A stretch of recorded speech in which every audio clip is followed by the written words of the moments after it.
Hi అందరికీ, welcome back to my channel Lavanyaraj. ఈరోజు special వచ్చేసి పావ్ బజ్జీ ఎలా చేయాలి చూసేద్దాం రండి. రెస్టారెంట్ స్టైల్లో ఇంట్లోనే పావ్ బజ్జీ ఇలా సింపుల్గా చాలా టేస్టీగా ప్రిపేర్ చేసుకోవచ్చండి. ఎలా చేయాలన్నది రండి చూసేద్దాం. ఇది చేసుకోవడం చాలా ఈజీ. ఇప్పుడు మనము క్యారెట్ కట్ చేసి తీసుకున్నాను, అలాగే పచ్చి బఠానీలు, ఆలు కూడా కట్ చేసి తీసుకున్నాను, అలాగే టమాటాలు కూడా కట్ చేసి తీసుకున్నాను. ముక్కలుగా కట్ చేసి పక్కకు పెట్టేసుకుందాం. నేను అమూల్ బటర్ యూజ్ చేస్తున్నానండి పావ్ బజ్జీకి. ఇప్పుడు స్టవ్ పైన ఒక కుక్కర్ పెట్టేసుకొని బటర్ వేసుకుందాం. కుక్కర్లోకి వేసుకొని బటర్ బాగా మెల్ట్ అవ్వాలి. మెల్ట్ అయిన తర్వాత మనం ఇందాక కట్ చేసి పెట్టుకున్నాం కదా క్యారెట్, అలాగే బఠానీ, ఆలు కూడా వేసేసి బటర్ మంచిగా కుక్కర్లోకి వేసేసుకొని ఫ్రై చేసుకుందాం. బటర్లోనే ఇవన్నీ కూడా ఫ్రై అవ్వాలి. బటర్లో ఫ్రై అయితే మంచి టేస్ట్ ఉంటుందండి, అందుకనేసి బటర్లోనే ఫ్రై చేసుకోవాలి. ఇప్పుడు బాగా కలిపేసుకుంటూ ఫ్రై చేసుకోవాలి. బఠానీలు, క్యారెట్ ఉడకడానికి కాస్త టైం పడుతుంది కాబట్టి మంచిగా ఫ్రై చేసుకోవాలి. మధ్యలో మధ్యలో చెక్ చేసుకుంటూ, ఎక్కడ అడగంటకుండా చూసుకుంటూ కలుపుకుంటూ బాగా ఫ్రై చేసుకోవాలి. ఇలా మధ్యలో మధ్యలో కలుపుకుంటూ ఫ్రై చేసుకోవడమే. ఇవన్నీ ఫ్రై అయిన తర్వాత ఇప్పుడు మనం కట్ చేసి పెట్టుకున్నాం కదా టమాటా ముక్కలను కూడా వేసి ఫ్రై చేసుకుందాం. టమాటా ముక్కలు అనేది తొందరనే ఫ్రై అవుతుంది కాబట్టి ఇంకా ఇది వేసినాక మంచిగా ఒక 2-3 సార్లు కలిపేసుకొని ఫ్రై చేసుకుంటే సరిపోతుంది. చూడండి, మధ్యలో మధ్యలో కలుపుకుంటూ మంచిగా అన్నిటినీ ఉడికించుకుందాం బటర్లోనే. ఇప్పుడు చూస్తున్నారు కదా అన్నీ కూడా మంచిగా ఫ్రై అయిపోయినాయి. ఇప్పుడు వాటర్ వేసుకుందాం. మూడు గ్లాసుల వరకు చిన్న సైజు గ్లాస్ తోటి వాటర్ వేసుకున్నాను. ఇలా వాటర్ వేసుకొని మంచిగా ఒకసారి బాగా కలిపేసుకొని ఇంకా కుక్కర్ మూత పెట్టేసి విజిల్స్ ఇవ్వడమే. ఒక 3 లేదా 4 విజిల్స్లోనే ఉడికిపోతాయి. ఇంకా మనం విజిల్స్ పెట్టేసుకుందాం. ఇప్పుడు 4 విజిల్స్ తర్వాత నేను క్యాప్ ఓపెన్ చేసి చూపిస్తున్నాను చూడండి. మంచిగా ఉడికిపోయినాయి కదా అన్నీ. ఇప్పుడు ఈ మిశ్రమాన్ని మనం మంచిగా పప్పు గుత్తితోనైనా లేకపోతే ఆలు క్రషర్తోటైనా మంచిగా మెదుపుకుందాం. ఆల్రెడీ ఉడికిపోయింది కాబట్టి తొందరనే మెత్తగా అయిపోతుంది. చూడండి, ఇలా మెదుపుకొని పక్కకు పెట్టేసుకొని ఇప్పుడు స్టవ్ పైన ఒక కడాయి పెట్టేసుకొని ఆయిల్ వేసుకుందాం. ఆయిల్ వేడెక్కిన తర్వాత పచ్చిమిర్చి, ఆనియన్ ముక్కలు కూడా వేసుకొని వేయించుకుందాం. పచ్చిమిర్చి, ఆనియన్ ముక్కలు వేసుకొని మంచిగా వేయించుకుందాం. ఇప్పుడు ఇందులోకి సాల్ట్ని కూడా యాడ్ చేసుకుందాం. 1.5 స్పూన్ల వరకు సాల్ట్ని వేసుకొని మంచిగా ఫ్రై చేసుకుందాం. సాల్ట్ వేయడం వల్ల తొందరగా ఫ్రై అవుతుంది, అందుకనేసి సాల్ట్ ముందుగానే వేసేసుకొని మంచిగా ఫ్రై చేసుకుందాం.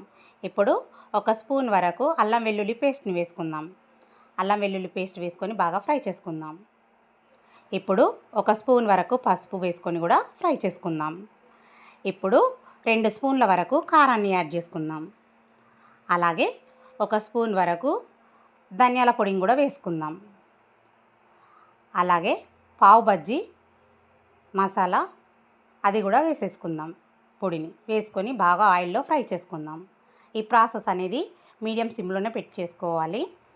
ఇలా ఫ్రై అయిన తర్వాత ఇందాక మనం రెడీ చేసి పెట్టుకున్నాం కదా ఆ మిశ్రమాన్ని కూడా కడాయిలోకి వేసేసుకుందాం. వేసేసుకొని 1/2 గ్లాస్ వరకు వాటర్ కూడా వేసుకుందాం. వేసుకొని బాగా కలిపేసుకుందాం. చూడండి, మొత్తం బాగా కలిసేలాగా బాగా కలిపేసుకుందాం. ఇప్పుడు ఇందులోకి 1/2 స్పూన్ వరకు బటర్ వేసుకుందాం. బటర్ ఎంత వేసుకుంటే అంత టేస్టీగా ఉంటుంది. అలాగే పైనుంచి కొత్తిమీర కూడా వేసుకుంటే ఇది రెడీ. ఇంకా స్టవ్ ఆఫ్ చేసి పక్కకు పెట్టేసుకోవడమే. ఎంతో టేస్టీగా ఉండే పావ్ బజ్జీ మసాలా రెడీ. చూడండి, కరెక్ట్గా వచ్చేసింది. నేను చెప్పినట్టుగా చేస్తే చాలా బాగా వస్తుంది. ఇప్పుడు మనము బన్స్ తీసుకొని ఇలా మధ్యలోకి కట్ చేసుకుందాం. చూడండి, ఇలా మధ్యలో కట్ చేసుకొని స్టవ్ పైన ఒక ప్యాన్ పెట్టుకొని బటర్ వేసుకుందాం. వేసుకొని సన్నగా తరిగిన ఉల్లిపాయ ముక్కలు, సన్నగా తరిగిన కొత్తిమీర, అలాగే కాస్త సాల్ట్, చిటికెడంత కారం వేసుకొని మనం ఇందాక కట్ చేసి పెట్టుకున్నాం కదా బన్నును కూడా వేసుకొని ప్యాన్ మీద బాగా రుద్దేసుకుందాం. ఇలా బాగా రుద్దేసుకొని 2 వైపులా కూడా బన్ను బాగా ఫ్రై అవ్వాలండి. ఇలా మంచిగా ఫ్రై అవుతేనే టేస్టీగా ఉంటుంది బన్ అనేది. 2 వైపులా కూడా మంచిగా తిప్పుకుంటూ బటర్లోనే మంచిగా ఫ్రై చేసుకుందాం. చూడండి ఇది ఇప్పుడు ఫ్రై అయిపోయింది. తీసేసుకొని ప్లేట్లో పెట్టేసుకుందాం. అలాగే ఇంకొక బన్ను కూడా రెడీ చేసుకుందాం. ప్యాన్ పైన బటర్ వేసుకొని సన్నగా తరిగిన ఆనియన్ ముక్కలు, అలాగే కొత్తిమీర, కాస్త చిటికెడంత సాల్ట్, చిటికెడంత కారం కూడా వేసుకుందాం. వేసుకొని బన్నుని ప్యాన్ పైన పెట్టేసుకొని బాగా రుద్దేసుకుందాం. రుద్దేసుకొని ఇంకొక వైపుగా తిప్పి మంచిగా ఫ్రై చేసుకుందాం. ఇలా రెండు వైపులా కూడా ఫ్రై చేసుకోవాలి బన్నుని, చాలా బాగుంటుంది. ఇలా రెండు వైపులా కూడా బాగా ఫ్రై అయిన తర్వాత దీన్ని కూడా తీసి సర్వ్ చేసేసుకుందాం. చూడండి బన్స్ అనేది రెడీ అయిపోయింది కదా.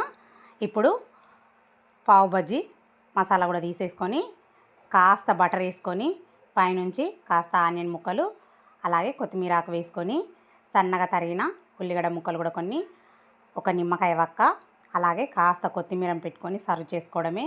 ఎంతో టేస్టీగా ఉండే పావ్ బజ్జీ రెడీ అండి. ఇలా ఒక్కసారి ట్రై చేయండి. రెస్టారెంట్ స్టైల్లో చాలా బాగుంటుంది, చాలా టేస్టీగా ఉంటుంది. తిన్నా కొద్దీ తినాలనిపించేంత టేస్టీగా ఉంటుందండి. ఇలా చేసి పెట్టండి పిల్లలకు, హెల్తీగా చాలా బాగుంటుంది. Okay friends, like, share, subscribe, comments please. Bye.